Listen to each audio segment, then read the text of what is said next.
بھی وقت اپنا لو، کنال و تلت کے لاتے، لیا کر دو دیتا کو خدا کے واسطے، تو بیٹھو تو ریتا کا بیان سنتے۔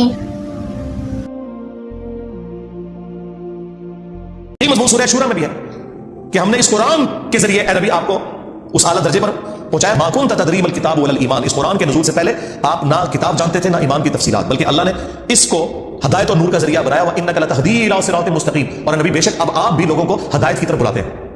تو نبی علیہ السلام وہ مدارج خطبہ کیوں نہیں لوگ بیان کرتے تھے؟ اس میں جو حضرت عمر کا جملہ ہے نا کہ اللہ نے اس کتاب کے ذریعے تمہارے نبی کو ہدایت دی، تو اب اس کے لوگ ڈرتے تھے یار یہ تو کہیں گے نبی کو گناہ مان رہے ہیں۔ بھائی تم ایکسپلین کرو، ہم نے بھی کر دیا۔ یہ کبھی بھی خطبہ بیان نہیں ہوا، اور یہ خطبہ صحیح بخاری میں لکھا ہوا ہے۔ حضرت عمر فاروق رضی اللہ تعالیٰ عنہ نے حضرت ابوبکر کی خلافت اسٹیبلش ہونے کے دوسرے دن خطبہ دیا، کمال کا خطبہ ہے۔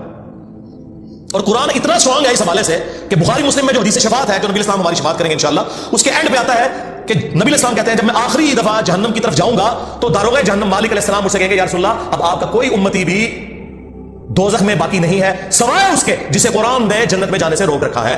قرآن جب روک لے گا نا تو کوئی نہیں بچا سکتا۔ یہ ویسے شعر ہے، خدا کا پکڑا چھڑائے محمد کا پکڑا چھڑا کوئی نہیں سکتا۔ کتنا یہ ظلم کر رہے ہیں، اللہ رسول کا مقابلہ کروا رہے ہیں، نعوذ باللہ۔ اور بخاری مسلم میں لکھا ہے کہ یا رسول اللہ قرآن نے روک لیا ہے، اب آپ کی شفاعت بھی ان کے کام نہیں آئے گی جن کو قرآن نے جنت میں جانے سے روک لیا۔ اور قرآن نے کن کو روک لیا؟ انہ من یشرک باللہ فقد حرم اللہ علیہ الجنہ ومأواہ النار وما للظالمین من انصار، بے شک جو کوئی بھی اللہ کے ساتھ شرک کرے گا اللہ نے اس پہ جنت حرام کر دی ہے، اس کا ٹھکانہ جہنم ہے، وہاں اس کا کوئی مددگار نہیں ہوگا۔ قرآن نے جنت حرام کر دی ہوئی ہے۔